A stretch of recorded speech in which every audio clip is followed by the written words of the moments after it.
e a quem eu sirvo, dizendo: não temas, Paulo, importa que compareças perante César em Roma, e eis que Deus te deu todos os que navegam contigo. Amém? Amém. Irmãos, nós vemos aqui que há uma promessa de Deus, Paulo chegar até Roma. Todos nós aqui temos promessa. Vocês creem nisso ou não? Quem crê nisso, levanta a mão. Quem tem promessa de Deus? Amém. Eu quero fazer uma pergunta para a igreja dessa forma: tem algo ou alguma coisa que pode proibir ou inibir que as promessas de Deus se cumpram na vida da igreja? Quando eu digo igreja, eu digo a mim, eu digo a você. Tem alguma coisa que possa proibir o que Deus tem para cumprir na tua vida e na minha vida? Eu já vi muita gente dizer assim: o que Deus prometeu tem que se cumprir. Mas tem algo que pode proibir a promessa de se cumprir. Tem algo que pode inibir que as promessas e as bênçãos de Deus chegam até a vida da igreja. E a única pessoa que pode proibir que a promessa de Deus se cumpra na tua vida, na tua história, não é nem o próprio Deus e nem o próprio diabo.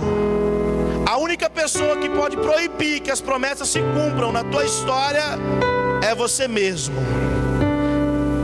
É você mesmo. Você pode proibir que as promessas se cumpram na tua vida com as decisões que nós mesmos tomamos. Se Deus tem uma promessa para nós em São Paulo, algo grande, lindo, mas é em São Paulo, se a gente pegar um caminho inverso para Andradina, como é que as promessas de Deus vão se cumprir? A decisão de quem foi? Foi nossa. Deus fala para Paulo: Paulo, é necessário que você esteja em Roma, diante do imperador César. Roma simbolizou o grande carimbo do ministério de Paulo. Foi em Roma, tanto para a posição contra a posição, ou com até a própria oposição, que o ministério de Paulo ficou gravado na história do Evangelho de Cristo. Foi lá tantos uns aprovando e outros desaprovando, mas foi ali que ele ficou conhecido em todo o mundo, em todas as nações. Foi ali que Deus carimbou. Mas para que a promessa se cumprisse na vida de Paulo, do início, dali aonde ele saiu, da grande Judéia até Roma, tem um processo, tem uma viagem, tem uma caminhada. E nesse processo Deus prova Paulo, Deus prova a igreja, Deus prova eu e você para duas coisas: uma para nos salvar e a outra para nos exaltar, e com a nossa exaltação o nome dele é exaltado. A aprovação de Deus existe na vida do cristão para salvação e para exaltação. Paulo ficou exaltado e conhecido como o apóstolo, o grande, pela tua caminhada. Mas para que isso acontecesse, Paulo teve que fazer uma viagem. Ele teve um caminho a ser percorrido, e esse caminho foi em alto mar. Deus pega Paulo junto com o centurião levando Paulo e outros homens, capitão de 100 homens, está levando Paulo e outros homens a seguro numa viagem, um navio da Judéia a Roma. E no meio dessa caminhada, no meio dessa trajetória, no caminho, o primeiro ponto que eu quero dizer para a igreja: aonde Deus leva Paulo, Deus nos leva também. Quando Paulo parte E a Judéia vai ficando longe, a terra vai ficando longe. Paulo, ele chega em alto mar. Em alto mar você olha de um lado, é um deserto, não de areia, mas de águas. Só vê águas. Águas de um lado, águas de outro, e você não vê nada. O primeiro ponto que Deus demonstra para Paulo ali é que no deserto o nosso único socorro é Deus. Paulo poderia viver, essa viagem de Paulo poderia durar 40 anos, como durou Israel no Egito, durou Israel no deserto. Mas Paulo começou a assimilar o que Deus queria, diferente de Israel.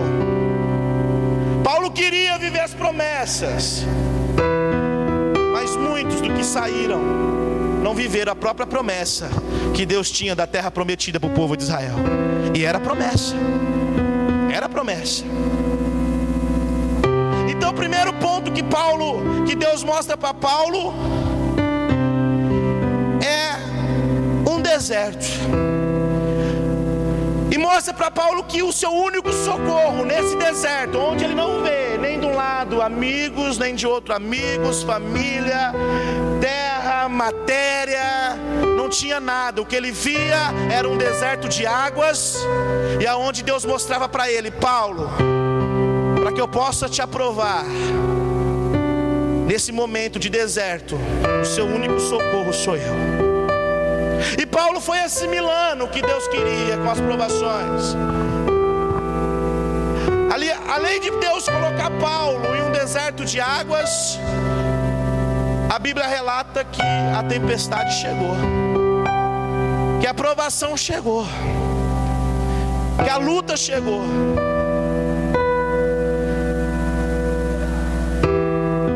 No capítulo 27 está escrito assim: partindo dali fomos navegando a sotavento de Chipre, porque os ventos eram contrários, não aparecendo por muitos dias nem o sol e nem a estrela, e sendo nós ainda abatidos por grande tempestade, fugiu em nós afinal toda a esperança de sermos salvos. É Paulo falando. Deus lançou uma promessa para ele, só que no meio da caminhada o vento era contrário. O vento era tão contrário que eles relatam que eles tiveram que navegar a sotavento. Sabe o que é isso? Sotavento é quando você não direciona o barco, deixa o barco seguir pelo vento, porque não tinha força para navegar contra o próprio vento. E a esperança do homem, de Paulo, aquele que recebeu a promessa de chegar até Roma, a esperança de ser salvo, também estava indo por água abaixo. Muitas vezes nós recebemos promessas e ouvimos grandes frases lindas e bonitas de grandes líderes evangélicos, e achamos que a hora que nós saímos da porta da igreja nós estamos com a vitória ali. Achamos que o nosso problema vai ser resolvido no dia seguinte. Achamos que o nosso problema, no momento que nós aceitamos Jesus, ou que nós nos tornamos cristãos, ou que começamos a vir na igreja, que a nossa vida vai mudar da água para o vinho, vai mudar do dia para a noite, ou da noite para o dia. Mas Deus, para poder exaltar e cumprir as promessas, você tem que passar, o cristão ele tem que passar por um processo. E nesse processo ele tem que entender um relacionamento com o próprio Deus. E nesse processo, ser crente, ser cristão, ser homem, ser mulher de Deus, não quer dizer para você que você está livre das tempestades. Ter promessa de Deus na tua vida, na tua história, no teu casamento, não quer dizer para você que você está inibido de viver os problemas que o mundo tem. Paulo tinha promessa, grandes promessas de Deus, mas estava vivendo a maior tempestade da tua vida naquela viagem. Deixa eu explicar algo para os irmãos. Tem uma história na Bíblia que Jesus sai para fazer uma viagem em alto mar com os discípulos. Jesus ele vai para dentro do barco, para a popa do barco, e a Bíblia relata que ele dorme.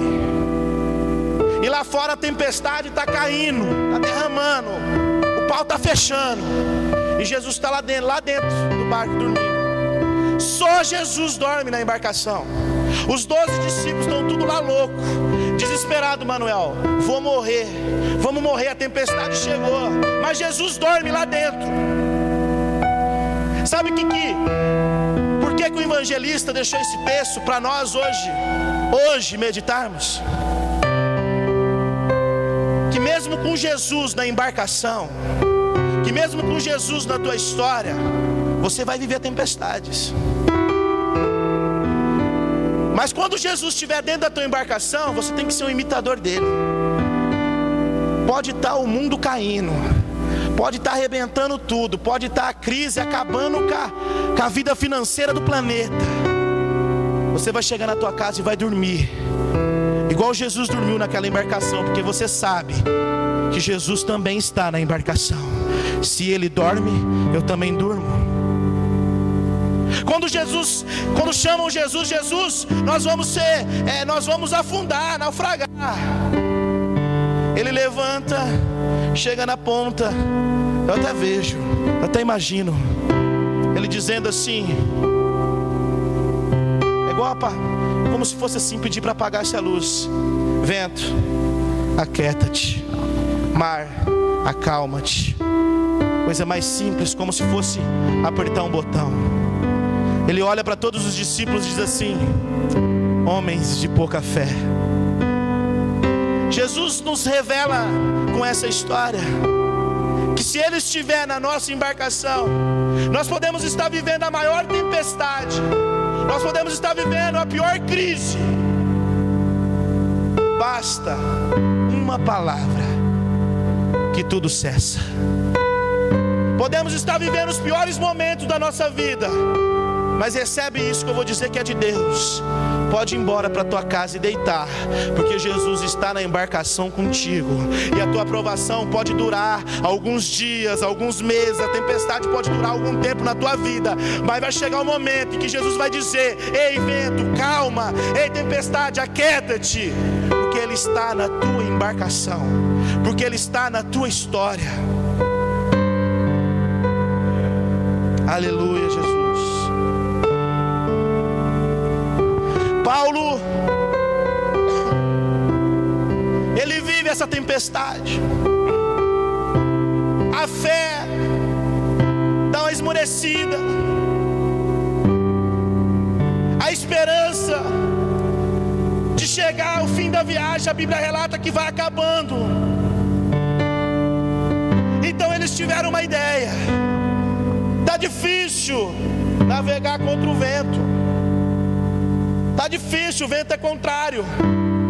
Então eles olharam para a embarcação estava pesada demais, estava com muita coisa.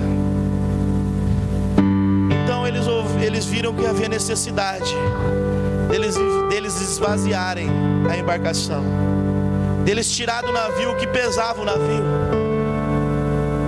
Chegou o momento na vida de Paulo e daqueles outros que estavam com ele do desapego.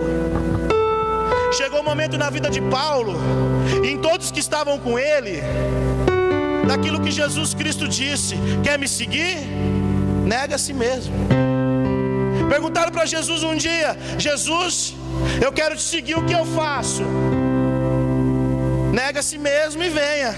Mas Jesus, meu pai morreu. Jesus disse: deixa os mortos velar os mortos. Não, mas eu preciso cuidar, tomar conta da minha propriedade, o que eu faço? Vende e dá aos pobres. Nega a si mesmo. Chegou o momento do desapego na história de Paulo. Chegou o momento dele viver Deus ou não viver. Sabe? Você sabe por que Paulo, presta atenção que eu vou dizer, foi eternizado na história da Bíblia como grande apóstolo? Porque ele entregou o melhor dele. Ele fez o que era grande dele para Deus. Não tem como nós vivemos coisas grandes com Deus enquanto nós estamos entregando coisas pequenas para Deus. Não tem jeito. Não tem como nós vivemos grandes milagres de Deus se nós estamos entregando as pouquinhas coisas para Deus. Então chegou o momento de todos aqueles que estavam na embarcação do desapego. Muitos ali tinham trabalhado, juntado dinheiro, estavam saindo da Judéia para ir para Roma, mas chegou o momento de pegar a tua malinha cheia de dinheiro e jogar em alto mar. Chegou o momento de um pegar tudo aquilo que era precioso dele e jogar em alto mar. Chega um momento na nossa vida, em meio a essa tempestade, que nós temos que pegar a bolsinha do orgulho e jogar em alto mar. Nós temos que pegar a mala da vaidade e jogar em alto mar. Nós temos que pegar a mala do relacionamento falso, de amigos que tem te levado para lugares errados e jogar em alto mar. Temos que pegar o nosso orgulho, tudo aquilo que nos afasta de Deus, por dentro de uma mala e jogar em alto mar. Porque é só assim que nós vamos conseguir vencer a tempestade e chegar até onde é o cumprimento da promessa. Chega um momento para que nós podemos viver as promessas de Deus. Aquilo que tem pesado a nossa embarcação. Tem gente aí vindo na igreja, parece estar carregando 1000 sacos de arroz de 5 quilos nas costas, de tão pesado, de tanta bagagem. É orgulho, é perdão que não libera, é uma vida de prostituição, é uma vida de adultério, uma vida de vício, carregando, parece que está assim, ó, está pesado. Aí quer falar assim: eu sou crente. Crente não é vir num culto como esse. Crente é pegar tudo aquilo que te distancia de Deus, colocar numa malinha e falar assim: eu renuncio. Isso é ser crente, isso é ser apóstolo, isso é ser discípulo, isso é viver algo grande com Deus. Eu renuncio aquilo que me afasta de Deus. Se o Facebook tem destruído meu casamento, a minha vida, eu jogo. Aquilo que me afasta de Deus, eu jogo em alto mar. É necessário o desapego. É necessário prioridades na vida do cristão. E a prioridade se chama Jesus Cristo de Nazaré. Porque Ele, para priorizar eu e você, Ele não pensou nenhuma nem duas vezes. Ele nem pensou. Ele falou assim: Pai, é minha hora, eu preciso. É o nosso advogado. Vocês estão entendendo a mensagem de Deus? Estão compreendendo? Está difícil de entender ou não? Amém. Passou o processo do desapego. O anjo vem. Oh glória. O anjo visita Paulo. Fala: Paulo, está difícil. Paulo fala: está difícil. Paulo, está duro, está difícil. A tempestade não cessa. O dia e a noite não tem diferença, é um só. Eu não vejo o sol faz dia, eu não vejo as estrelas brilhar faz dias. A minha vida está escura, está difícil. Paulo falando para o anjo. Eu acho que o Paulo pensou: agora vai melhorar. Aí o anjo disse para Paulo: Paulo, eu tenho um recado de Deus para a tua vida. Quando a gente imagina recado de Deus para a nossa vida, a gente só imagina coisa boa, né? O anjo falou para Paulo: Paulo, eu sei que está tudo difícil, mas vai piorar. O navio vai afundar. E vou te dizer algo: Deus manda todos vocês ficarem no navio. Rapaz do céu, hein? Que fé. Fala a verdade. O navio está afundando, mas Deus fala para você permanecer no navio. Às vezes o teu casamento está afundando, às vezes a tua vida financeira está afundando, às vezes o teu ministério está afundando, às vezes a tua vida espiritual está afundando. Mas o anjo de Deus, o mesmo que falou com Paulo, fala com a igreja hoje: permaneça, não desista, fica firme, permaneça no barco, não abandona o barco não, fica firme. Mas Paulo podia falar: vai afundar. Sabe o que Deus quis dizer para Paulo? Paulo, o afundar, o cair é do homem, mas o levantar é meu. Paulo, o cair é do homem, mas quem levanta é Deus. Você vai viver o sobrenatural comigo. Deixa o natural afundar e eu vou te levantar. O mal do ser humano é querer levantar com os braços. O mal do ser humano é querer se levantar sozinho, sem querer ajuda. Você sabe por quê? Porque a bolsa do orgulho está pesada. Deus nos leva para uma tempestade igual Paulo viveu, para nos mostrar que a nossa única saída é olhar para o céu, porque para o lado nós não vemos nada além da mansidão de um deserto de águas. A nossa única saída é nos apegar com quem é sobrenatural, que pode vir e fazer um milagre tremendo na nossa história.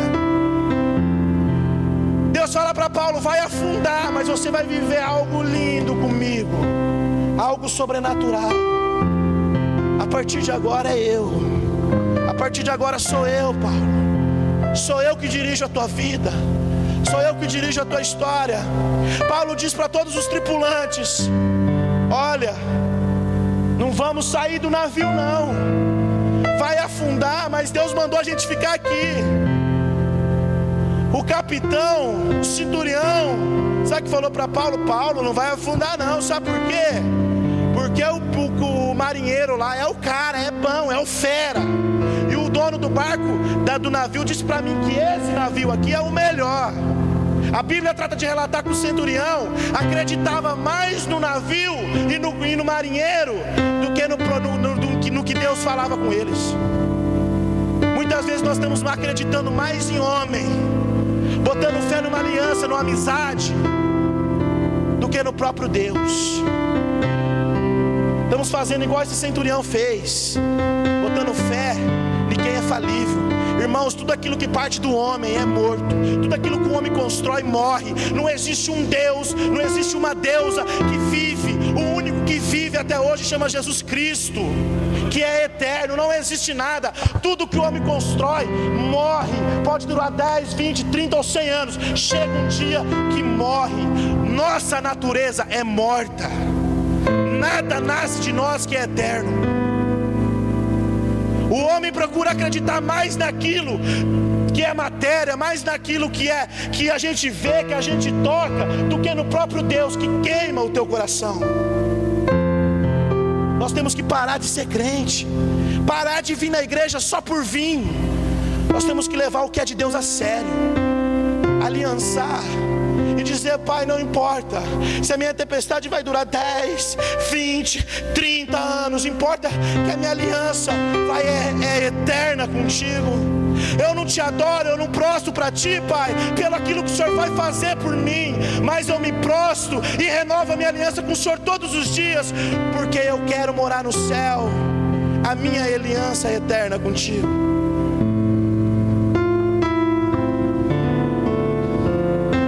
Navio, como Deus disse, afunda. E eles ficaram no navio até o último momento. O período que o navio naufragou, se eu não estiver enganado, foi no mês de outubro. E naquela região, na ilha de Malta, era muito frio, mas muito frio. Eu fiz uma pesquisa, um estudo. A água que ele afundou estava 18 graus abaixo de zero. Não teria como sobreviver ali. Você pode ler o último versículo. Presta atenção que eu vou dizer. O último versículo do capítulo 27. A palavra de Deus relata que todos sobreviveram. 266 homens. Era impossível sobreviver numa água 18 graus abaixo de zero. E eles nadaram, além de sobreviver, eles nadaram até a ilha de Malta.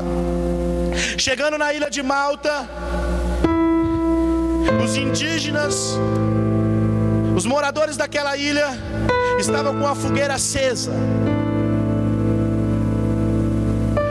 Eles receberam toda aquela tripulação e todos se aqueceram em volta da chama, do fogo.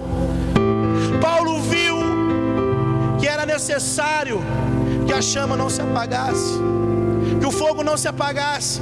Então ele foi buscar recursos para que o fogo não se apagasse. Então ele foi buscar lenha, gravetos, para que o fogo não se apagasse.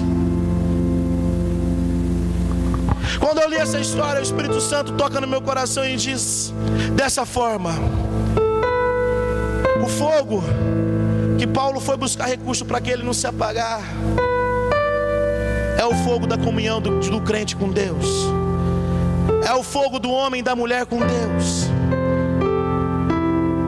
A mesma preocupação que Paulo teve de não deixar o fogo cessar, do fogo apagar, é a nossa preocupação que nós temos que ter, de não deixar esse fogo que queime em nosso coração, que nos faz chorar num culto como esse. Esse fogo, quando estamos em casa, escutamos um louvor, nós choramos. Isso é fogo do Espírito. Isso nós não podemos deixar apagar. E nós temos que buscar recurso para que esse fogo não se apague. E como é esse recurso? É vir nos cultos de orações na quinta-feira, é fazer comunhão com os irmãos da tua igreja, é participar das células, é procurar entender qual é o desejo e a vontade do próprio Deus. A comunhão com Deus é o fogo que não se apaga. Esse fogo é que não te deixa morrer em meio à tempestade. É esse fogo que não se consome. Só uma historinha para os irmãos entenderem o fogo. Quando Deus elege Moisés, Moisés estava no deserto cuidando dos animais do sogro, e ele viu uma sarça pegando fogo, e essa sarça, o fogo não se consumia, o fogo não apagava. Então Moisés chamou a atenção de Moisés, e Moisés ele foi até o fogo. Chega até um ponto que a voz de Deus brada e diz: Moisés, para. A partir daí, tira a sandália dos teus pés, porque da onde você está para frente é santidade. A sandália simboliza a nossa aliança com o mundo, a nossa aliança com o pecado, o nosso toque com esse mundo. Quando Deus disse para Moisés: Moisés, tira a sandália, Deus estava dizendo: Moisés, a partir de agora é santidade, companheiro. Quer ser o cara? Quero, Deus. Então vem para um fogo que jamais se apaga. Vem sentir o fogo que vai te sustentar no deserto. Vem sentir. Só que a partir daí, Moisés, a sua vida nunca mais vai ser a mesma. A sua vida a partir daí nunca mais vai ser a mesma. Esse fogo que nós precisamos acender, esse fogo que não te deixa morrer em meio à tempestade. Por isso que o tema da mensagem é: a tempestade que não apaga o fogo. A tempestade que não pode apagar teu fogo, a tua comunhão, o teu relacionamento com Deus. Se você sentir que ele está baixando, vem para a igreja orar. Chama o teu pastor, chama o teu líder, chama alguém que você conhece. Me ajuda em oração, eu não posso deixar o fogo apagar. Me ajuda a buscar brasas, me ajuda a buscar madeira para que o fogo cada vez queime mais. Me ajuda a levar minha vida para o altar. Me ajuda a renunciar, para que esse fogo não apague. É só assim, é comunhão. E este fogo que fez aqueles homens sobreviver, quando eles saíram de uma água a 18 graus abaixo de zero, hipotermia era o mínimo ali. Nós não podemos deixar esse fogo apagar. Quando Paulo vai pegar as brasas, pegar a madeira, para poder aumentar o fogo, para não deixar o fogo diminuir, a palavra de Deus relata que Paulo, depois de ter vivido tudo isso que eu contei para os irmãos, a Bíblia relata que ele é picado por um bicho, por um animal mortal. Mortal. O animal mortal morde. Era para ele morrer na hora. Pá! A Bíblia relata que ele sacode o braço, joga o bicho no meio do fogo e continua como se nada tivesse acontecido. Eu vou ler para os irmãos. Porque os indígenas, o que aquela população daquela ilha de Malta disse? Quando os indígenas viram o réptil pendente da mão dele, diziam uns aos outros: certamente este homem é homicida, pois embora salvo do mar, a justiça não deixa ele viver. Mas ele, sacudindo o braço, sacudindo o réptil no fogo, não sofreu mal nenhum. Eles, porém, esperavam que Paulo viesse a inchar ou cair morto de repente. Mas tendo esperado muito tempo e vendo que nada de anormal lhe sucedia, mudaram de parecer e diziam que era um Deus. Olharam para ele e falaram assim: o cara vive tantos problemas, você deve ser um homicida, um assassino. Deus não quer deixar ele viver. Mas a morte não conseguia vencer o cara, velho. A morte queria destruí-lo, mas nada o vencia. Sabe por quê? Eu vou te dizer. Até que as promessas de Deus se cumpram na tua vida, se você se posicionar com Deus, você é imortal, você é imbatível. Nada vai acontecer na tua vida até que ela se cumpra. Mas para que isso aconteça, você precisa se posicionar. A sua parte na história da promessa é se posicionar, e a parte de Deus é cumprir as promessas da tua vida. Nada chega até a tua casa. Pode vir as guerras, pode vir as tempestades, os conflitos, as tribulações, pode vir tudo na tua história, mas nenhuma delas te vence. Mas nenhuma delas vence a tua história, vence a tua casa. Porque nessa etapa você está bem posicionado. E o teu fogo com Deus, ele não cessa, ele não para. É como a sarça no deserto. E Deus te prova em todos os sentidos, para poder entregar aquilo que Ele te prometeu, para poder entregar o que é promessa dEle na tua vida. E eu creio que cada um de nós temos promessas. Temos promessas lindas de Deus ao nosso respeito. Mas para que isso aconteça, nós não podemos deixar que o fogo apague. Nós não podemos deixar que a tempestade nos vença. Sabe o que acontece, irmão Marquinho? Tem muitos líderes, muitos ministérios que desistiram, porque as tempestades venceram, porque os desertos aí venceram, sabe? Tem muitos pastores aí que morreram ministerialmente, muitas famílias mortas, que no meio da tempestade desistiram. Era melhor abandonar o barco, melhor deixar tudo e ir embora. Há tantas famílias destruídas, sabe por quê? Porque é mais fácil deixar do que continuar num barco que Deus está falando, está afundando. Onde todo mundo fala, está afundando, é mais fácil abandonar e ir embora. É mais fácil deixar. Mas o segredo da história, o segredo de tudo, não é abandonar a crise, não é virar uma página como se virasse uma página de um livro. Deus, Ele não quer te livrar, Deus não quer te tirar a tempestade, mas Ele quer que você vença a tempestade. Ele quer que você atravesse a tempestade e chegue do outro lado. Se a morte te ronda, sabe, eu poderia dizer para vocês aqui 1000 coisas para que vocês saíssem felizes daqui. Nossa, ser crente vale a pena, porque nada acontece não. Pode sim o teu barco afundar, pode sim a tua embarcação afundar, mas você só vai viver um milagre sobrenatural na tua vida se você permanecer firme nos caminhos do Senhor. Abandonar não é a solução.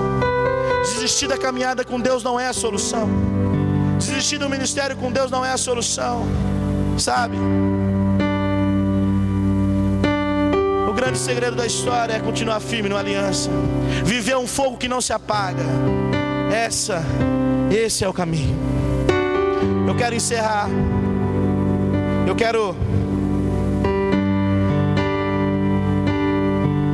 capítulo 8, no capítulo 28, no verso 16, está escrito assim: Paulo, quando chegamos a Roma, quando chegamos à promessa.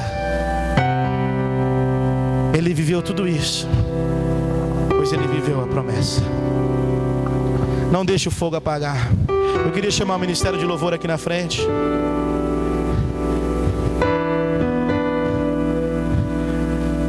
Vai embora com essa palavra no coração hoje.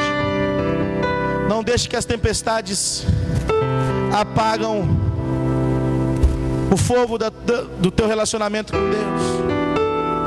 Não deixe que as tempestades façam você desistir da caminhada com Deus. A tempestade, por maior que ela seja, ela nunca vai ter o poder de apagar o fogo, a comunhão que você tem com Deus vivo.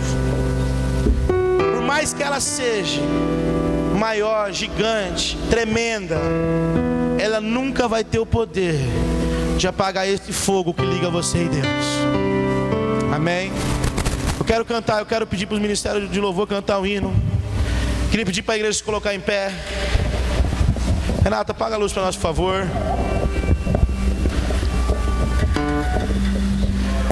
Atrai meu coração. Aleluia, Jesus. Esse louvor diz: Senhor, atrai o meu coração. E nessa noite agora nós estamos encerrando. Você peça para Deus: Senhor, atrai meu coração. Eu sou como um vaso em tuas mãos. Eu preciso ser quebrado. Não tem problema, Pai, se eu for triturado. Mas eu quero que o Senhor construa um vaso de novo. Um vaso construído pelas tuas próprias mãos. Um vaso seu. Oh, ralabaxerere balabalabás. Tu és minha vida. Oh, Deus, tu és a nossa vida, Pai. Aleluia, Jesus. És meu amigo,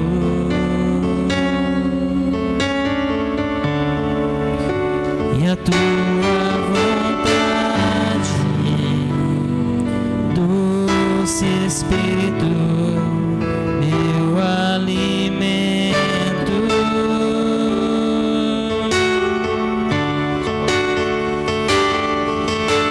Sem ti não há valor em mim.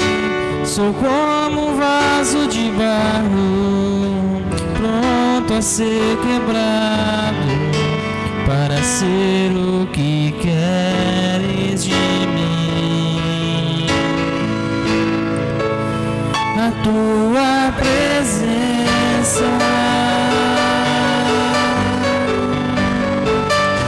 é tudo que eu preciso.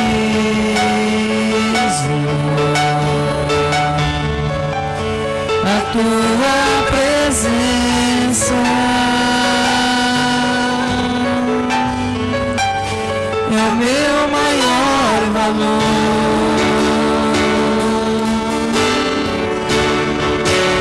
Atrai o meu coração,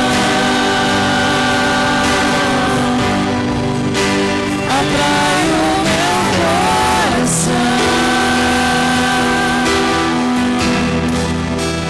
Tudo que eu quero, atrai o meu coração, atrai o meu coração.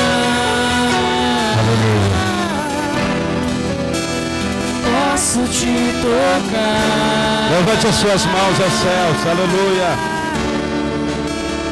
Alabassuriandalaias. Os céus manifestam a glória de Deus. O firmamento anuncia as obras de suas mãos. Ele é Jesus de Nazaré, o mestre dos mestres, o Senhor dos senhores. Deus, Ele falou muito conosco hoje. E a presença dele é real neste lugar, é notório. E eu tenho certeza que todos aqui vão sair daqui hoje abençoados, porque Deus verdadeiramente está neste lugar. Eu quero que você pegue a sua mão direita, põe no seu coração, de forma de abrir o seu coração para Deus. Quero que você feche os seus olhos. Eu quero orar por você, abençoar a tua vida mais ainda.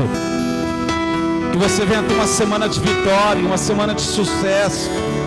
Que você venha ter uma semana, como diz a palavra de Deus hoje para mim e para você, que a chama de Deus não se apague nunca na nossa vida. Que esta semana a chama de Deus venha acender como nunca acendeu antes na tua vida.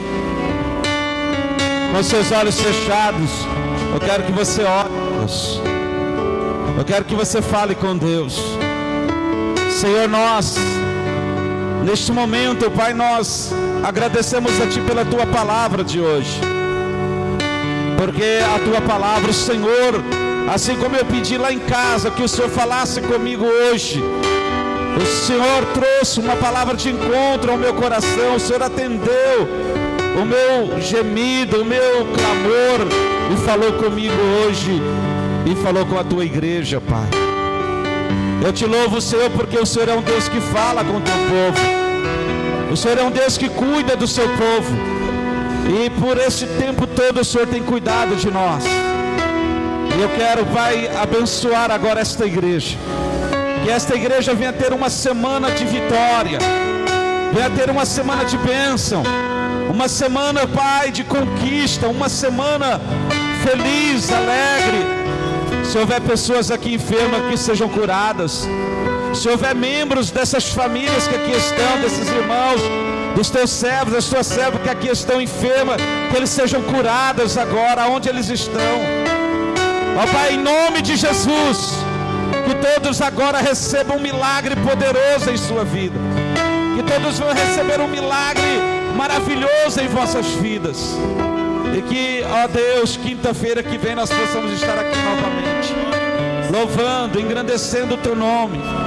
Que no próximo domingo possamos estar aqui te louvando, e com a chama do Teu Espírito Santo acesa em nossas vidas, ó Pai. Em nome de Jesus, abençoa este grupo de louvor.